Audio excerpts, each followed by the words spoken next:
দেখতে দেখতে পেরিয়ে গেল 4 দশক। গত বছরের নভেম্বরে পশ্চিমবঙ্গ বিজ্ঞান মঞ্চ 40 বর্ষে পদার্পণ করেছে। সংগঠনের প্রতিষ্ঠা দিবসকে স্মরণ করে বছরব্যাপী বিভিন্ন কর্মসূচি পালন করার আহ্বান জানিয়েছে পশ্চিমবঙ্গ বিজ্ঞান মঞ্চ। পশ্চিমবঙ্গ বিজ্ঞান মঞ্চের উত্তর 24 পরগনার নৈহাটির ঋষি বঙ্কিম বিজ্ঞান কেন্দ্রের উদ্যোগে রবিবার এক পদযাত্রা অনুষ্ঠিত হয়। নৈহাটির পাওয়ার হাউস মোড়ে স্বাগত ভাষণের মাধ্যমে পদযাত্রাটির সূচনা করেন বিজ্ঞান মঞ্চের বরিষ্ঠ সদস্য তথা চিকিৎসক শ্যামল চন্দ্র বন্দ্যোপাধ্যায়।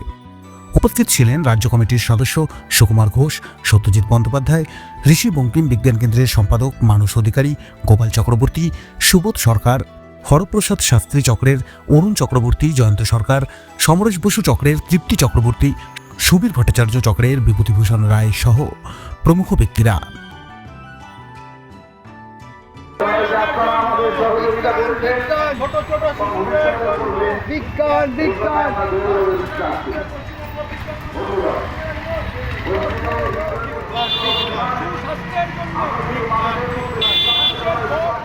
চল্লিশ বছরে পদার্পণ উপলক্ষে সারা রাজ্য জুড়ে সারা বছর ধরে পশ্চিমবঙ্গ বিজ্ঞান মঞ্চের পরপর অনুষ্ঠান চলে।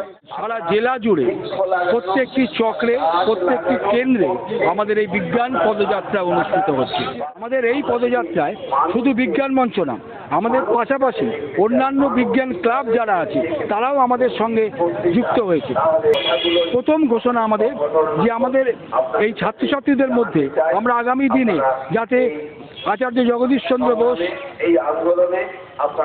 মতন বিজ্ঞানীদের পেতে পারি বা প্রফুল্লচন্দ্র রায়ের মতো বিজ্ঞানীদের পেতে পারি, সেই জন্য একটানাভাবে আমাদের বিজ্ঞান মনস্কতা বিজ্ঞান পাঠে আগ্রহী করার জন্য আমরা দুটো জিনিস করব।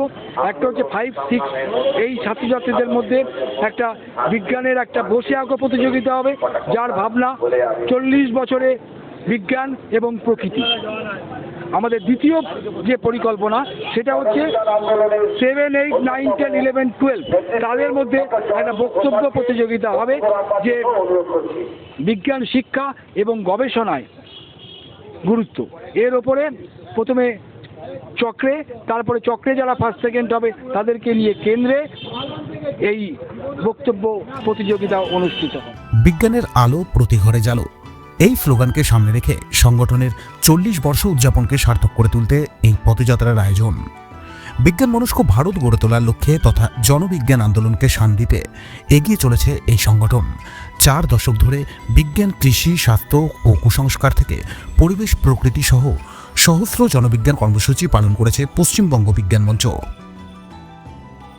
আজকে কুসংস্কার বিরোধী আন্দোলন থেকে শুরু করে প্লাস্টিক বর্জন থেকে শুরু করে জলা ভরাট করে নির্মাণ, এই অবৈজ্ঞানিক পদ্ধতি, এই সব কিছুর বিরুদ্ধে কিন্তু যেমন শহরাঞ্চলে আমাদের বিজ্ঞান মঞ্চ গড়ে চলেছে, তেমনি গ্রামাঞ্চলে আমাদের বিজ্ঞান মঞ্চ ডাইনি প্রথা থেকে শুরু করে বিভিন্ন অবৈজ্ঞানিক যেসব প্রথা রয়েছে তার বিরুদ্ধে গ্রামাঞ্চলেও কিন্তু সমানভাবে লড়ে চলেছে।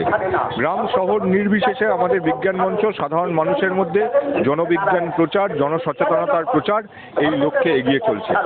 আগামী দিনেও এটাই এগিয়ে চলবে। জন্মলগ্ন থেকে রাজ্য জুড়ে ধারাবাহিকভাবে প্রতিনিধিরা স্কুল কলেজের ছাত্রছাত্রী থেকে সাধারণ মানুষের কাছে বিজ্ঞান ও প্রযুক্তির প্রসার বিন্যাস করে চলেছেন।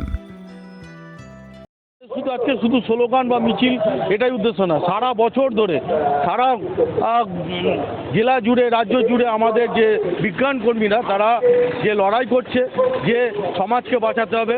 আমরা দেখেছি উত্তর 24 পরগনা, কলকাতার নানান প্রান্তরে এই মাসে আমরা দেখেছি যে যেভাবে আগুন লাগছে এবং সেই আগুন ভরাট করার জন্য দমকল বারবার, যে প্রশাসন বারবার বলছে যে এলাকার পুকুর ভরাট করা যাবে না, রাজ্য সরকারও যেখানে বলছে, কিন্তু সেখানে কিছু অসাধু ব্যবসায়ী যা প্রমোটার তারা কিন্তু পুকুর ভরাট করছে এবং যখন আগুন লেগে যাচ্ছে সেই আগুন নেভানোর জন্য পর্যাপ্ত জল ফায়ার ব্রিগেড পাচ্ছে না।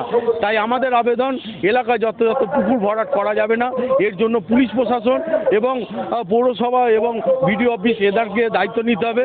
পশ্চিমবঙ্গ বিজ্ঞান মঞ্চে তাদের আন্দোলন তাদের জারি থাকবে এবং আমাদের পশ্চিমবঙ্গ বিজ্ঞান মঞ্চ আরও আবেদন যে এলাকায় যত গাছ কাটা যাবে না, গাছ যেখানে কাটা গেলেও যদি কাটতেই হয় তাহলে আরও কিছু গাছ লাগান, তারপরে গাছ কাটুন। অর্থাৎ পরিকল্পিত সমাজ তৈরি করার লক্ষ্যেই পশ্চিমবঙ্গ বিজ্ঞান মঞ্চ লড়ছে এবং শিক্ষা, পরিবেশ, স্বাস্থ্য এবং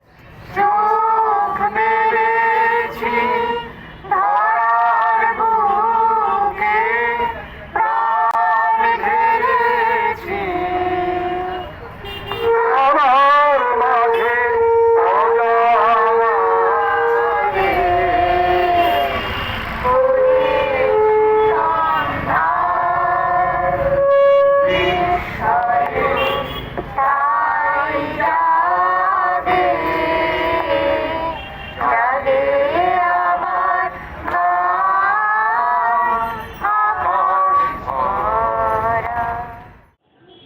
শুধু বিজ্ঞানীদের যারা ল্যাবে রয়েছেন তাদের আন্দোলন নয়, এই আন্দোলন বিজ্ঞানকে মানুষের মধ্যে পৌঁছে দেওয়ার জন্য জনবিজ্ঞান আন্দোলন।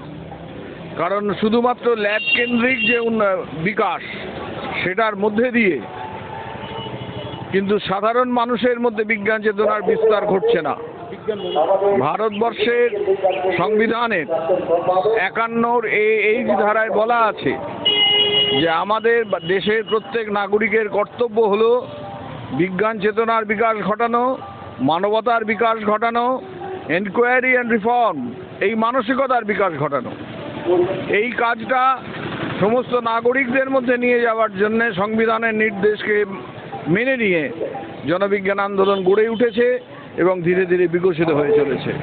মানুষকে বাদ দিয়ে কোনো দেশের উন্নয়ন এবং বিকাশ সম্ভব নয়। তাই মানুষকে যুক্ত করেই বিজ্ঞানের বিকাশ এবং বিজ্ঞানের সুফলগুলো মানুষের মধ্যে নামিয়ে আনার কাজ এবং মানুষের মধ্যে থেকে অন্ধবিশ্বাস এবং কুসংস্কার দূর করার কাজ, এই কাজটাই হচ্ছে জনবিজ্ঞান আন্দোলনের কাজ। এবং এর মধ্যে দিয়েই দেশ ও জাতির বিকাশ হতে পারে, এর সঙ্গে কোনো দল মত ধর্ম বর্ণের সম্পর্ক নেই। এটাই জনবিজ্ঞান আন্দোলনের বৃহত্তর প্রেক্ষাপট। এই বৃহত্তর প্রেক্ষাপটে দাঁড়িয়ে জনবিজ্ঞান আন্দোলনের কর্মীরা দীর্ঘদিন ধরে কাজ করছেন। বিজ্ঞান মঞ্চ দেশের ভবিষ্যৎ প্রজন্মকে সুনাগরিক তথা বিজ্ঞান মনস্ক গড়ে তোলার লক্ষ্যই সংগঠনের সকল স্তরের প্রতিনিধিদের মূল উদ্দেশ্য। এদিনের পদযাত্রাটি নৈহাটি হাবড়া রোড হয়ে সাহেব কলোনি মোড়ে এসে শেষ হয়। উত্তর 24 পরগনার নৈহাটি থেকে রাজু রায়চৌধুরীর প্রতিবেদন, আজকের সংবাদ।